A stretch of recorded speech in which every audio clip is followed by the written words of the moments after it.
Here we go. I'll edit it out. Hey guys, YouTube. This is Brent and Joe Taylor. This is my brother Joe. This is the project we're going to start right now. The reason we're making this video is because we had this car a long time. Joe actually found this car back in 80. No, it was 78. 78? I don't remember. Yeah, I remember it was a long time ago. 1978. Mike was coming home from work, hit the brakes on his 70 Chevelle, and right through an intersection, and pow, front end smashed. If the channel takes off, I have some pictures of that old car back in the day. So at that time, in the 70s, what do? Okay, I got a great motor, I got a great tranny, I'm going to look for a donor car. So that's what we did. Transplant, yeah. So we started looking around. I think we were looking for Chevelles or Camaros or just anything. Either or. Just anything at the time. I think he was thinking Nova at one point, but I don't know. It was whatever would hold a small block Chevy. Powerful small block. I think he had a 4-speed in it. He wanted to go 4-speed in it. this. He always had a 4-speed. So Joe's driving around seeing me one day and finds this red Camaro with a black vinyl top, just like derelict almost type. Under a tree, parked in front of a house, flat tires, the whole story. I mean, it looked like just a pile. And I was in my Camaro, and I was happy with my Camaro. I wasn't in the market at all. So you were good to give it to him, yeah. Was, and so I walk up to this guy's front door, and I ask him if he's interested in selling this Camaro, and he said, "Yeah, I am. What do you offer me?" And I had no clue. So I said, "You're the one that came up with $600."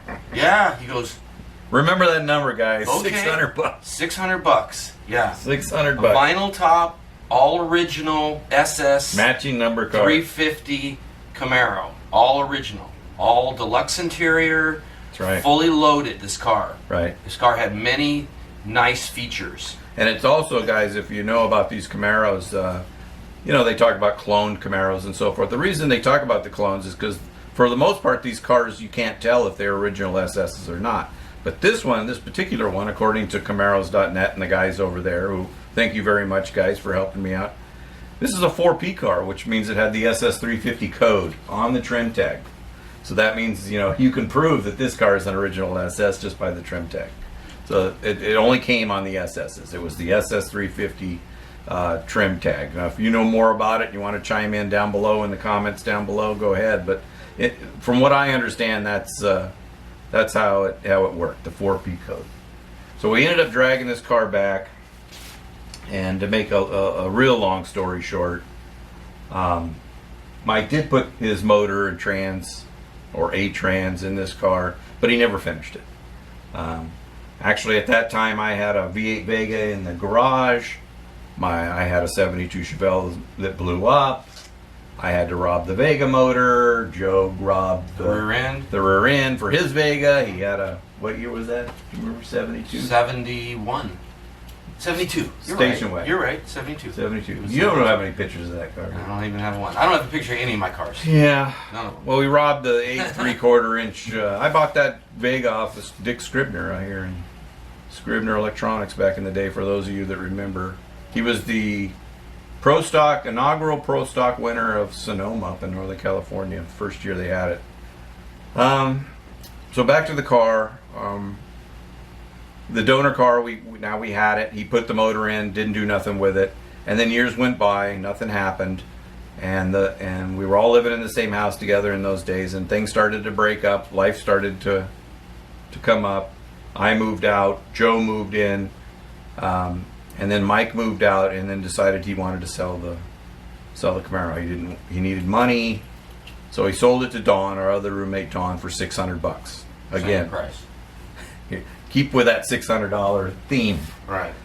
So Dawn bought the car for $600, and he kept it for years and years and years. And then years down the road, he calls me up one day out of the blue. I hadn't talked to him forever. He said, "Hey, I'm getting married. I need money for the wedding. How about you want to buy the Camaro?" Car's got to go. Car's got to go. I said, have you done anything with it? He said, no. I said, how much you want? $600 bucks. $600. So I bought it for $600. And this car has been with me, and that was probably 80 something, because Elena was born by that time. I had the green 68, I think, at the time. Right. You were in Lancaster. So we bought the car. Or did you buy it before you went to Lancaster? It was before. That's right. Before. Because I had it at Toppers over here. Oh, yeah. So, needless to say, the car's been with me, around me and Joe for a long, long time. And there's a lot more to this story, and I don't want to bore you too much. I just want to introduce. 40 years. Yeah. Yeah, it's a long time to have a car. She deserves a lot better than she's been given. I mean, although she's lived in a garage her whole life, that's the good part. It's important. You're going to see as I film around the car later on when we get together and walk around the car together, there's not an ounce of rust on this car. So Mike and I put these fenders on. He bought these fenders from GM. Right. And we put them on. This and the nose piece. Because there was a couple of dents in there that he didn't like, so he put new fenders on it. Like Joe said, it's got the deluxe interior. It had air conditioning. Did? Oh yeah, it had air conditioning. He blocked it all off, took it all off. Well, it's going to get air conditioning again, and that's another video we're going to do down the road, because we're going to try to do this stuff all on our own. Now, we are going to have some volunteers that come in and help us with some of this stuff for the front end. And there is another option that's a discrepancy, which we don't quite agree on. I remember one thing one way, and even Mike doesn't remember it. But I remember a rear window defogger in this car. It was a big square piece. I have one. Through the deck, the back deck. It's got a square hole. Exactly. I think this car had a rear window defogger. If you guys know about these rear window defoggers, I bought one because he said it had it, and I bought one, an original one. Yeah. But it doesn't fit in here, so I don't know. There was something about the back deck that wasn't normal. I remember that. It's still that way. Yeah. So anyway, but it was cut. That square is cut. It's not factory. So somebody might have added a rear window. Well, defogger. the factories did that. The dealerships did that sometimes. When you ordered something, they would put it on, right? Right. Sometimes. So that could be interesting. So anyway, pretty piss poor job. Yeah. Pretty piss poor job. Whatever. Moving on. Moving on. Yeah. So anyway, we got a lot of video of the car. What it has, what we're going to do to it.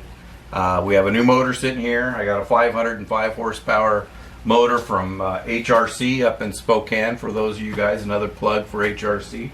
It's Hot Rod Company up in Spokane. They do great motors. You can see them on eBay. Great prices. Oh, I mean, you're not going to get a better deal than these guys, and they care about their motors and so forth. And out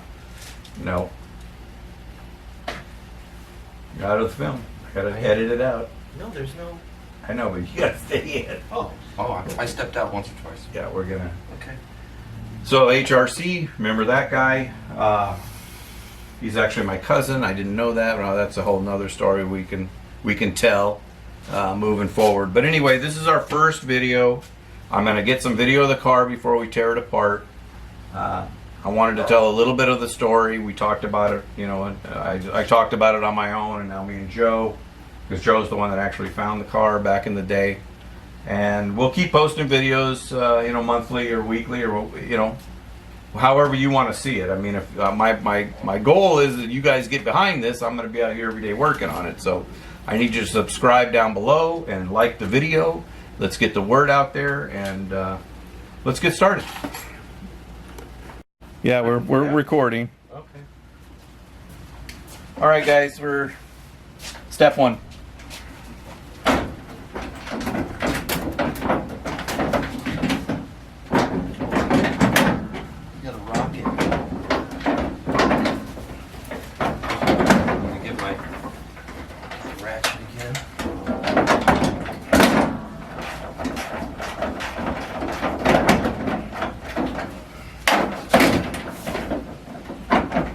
This one's coming out. I know.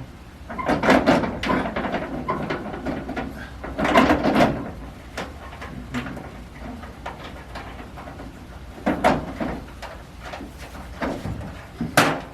right, that one's out. I need the wrench. Hold on.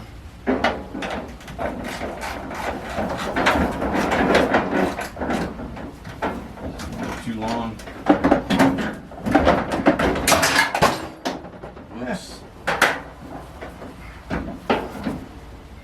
out? No.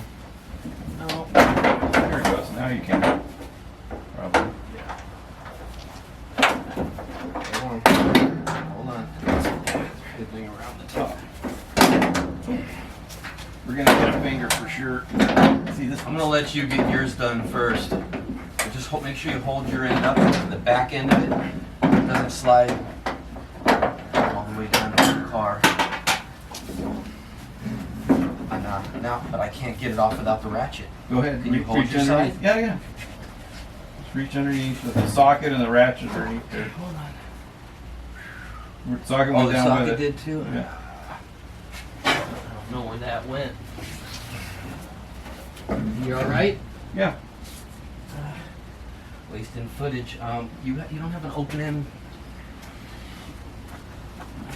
9/16. Watch out, the camera's up there. Okay. Don't touch that. I don't know what to tell you, dude. Well, hold this for a second. Drop the socket off. Yeah. It drops right down. Yeah, but there's crap under there and you can't, I don't know where it went. Great. Right, why don't you just go get an open end? Just gotta loosen that one bolt right there. Yeah, because they're all scattered. That's why. I don't know where they're all at. I have a 9/16 handy. Put this back in. Well, you gonna put one back in? Maybe. Sorry, guys. I gotta rock the. Well, I can't open that. Nope.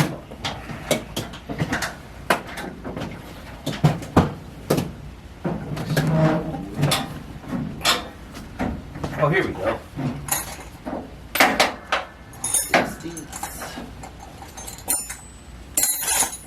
Here it is. Got it? Got it. Ready? Let's do this again. One hit.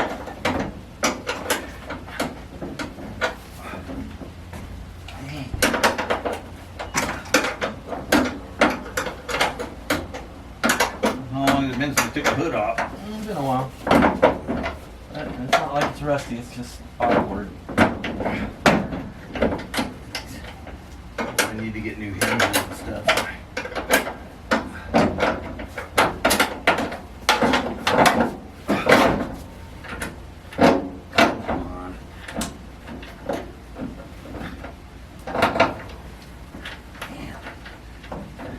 I can't do anything to help you. There we go. Just walk it around to me. Let's just take it over. Watch the camera. Watch the car. Okay, where are you gonna put it? Just up against the wall. It's not going back on. Ever. Alright, guys. That's it. Okay, we're filming. This is the Taylor Brothers 67 Camaro Project. This is the 67 Camaro that we talked about, that we've had for over 40 years. I'm going to try to get some nice video. You can see the state of disrepair. This was actually, look like there's cat paws and stuff. We're gonna jump into this project. We're gonna take this hood off today. We're gonna tear this front end apart. As you can see, Joe's right here. He's working on the motor here. Well, just waiting. Got a big bully tranny. She ran at LACR. The best time we ran was 12:69 at 108 was the time. You can see for those of you that'd be a nice shot right there. I think I'll get a shot of that. Boy, the old girl. That's what she looks like. Deluxe interior looks like we need to get some repair done down below where they had the 4-speed stuff in there. Back seats out. That's what Joe was talking about for the rear window defrogger, the square hole. But she's got deluxe interior. She's not in real bad shape inside. I mean, there's a lot of work. We're going to add Astro Air. We're going to put vintage air in this car. Of course, it originally had a factory console with full gauges. Well, yeah, but you said it had air. But it instrumentation. doesn't even have the vents for the air. No? It didn't have And air. Mike said it didn't have air. It didn't. I don't know why I remember It, that. it would have astro. You guys correct us, but normally there's Yeah, an it would. astro vent right there. In fact, when you buy the vintage air, there's two. 68s had that. I don't know about the 67s. Did they have? Yeah. 68s had the Astro. I don't know. 'Cause I had a You're couple. right. I don't know. Maybe you guys can answer that question for us. But these are the original door panels. Maybe it didn't have air conditioning. I got to get this. I have all the original long time. seats. They have the. You can see the original seat, and I have the rear, and I have everything. So the headliner, I have brand new headliner. That's another project. We have dash pad we got to do. We're going to try to get this car back to original shape, is what the intent. So it's going to be a long project. I'm hoping by next summer she's on the road, and I'm hoping that we get a lot of following from all you guys out there to give us the incentive to get it done. Get a shot of this over here. This head. As you can see, this head over here, the spark plugs are angled. These are 202 angle plug heads. So these are vintage, high performance 202 heads. Very rare. Yeah, we've had those heads since 1973. So back in the day, they were the best flowing heads. So of course, that's what you had to have on your street car. Of course, nowadays, we By angling the plug. we have these. So By angling the plug, apparently it had a better fire. 10 to 15 horsepower. They angled toward the exhaust valve. All right, gang. We'll talk later. Bye.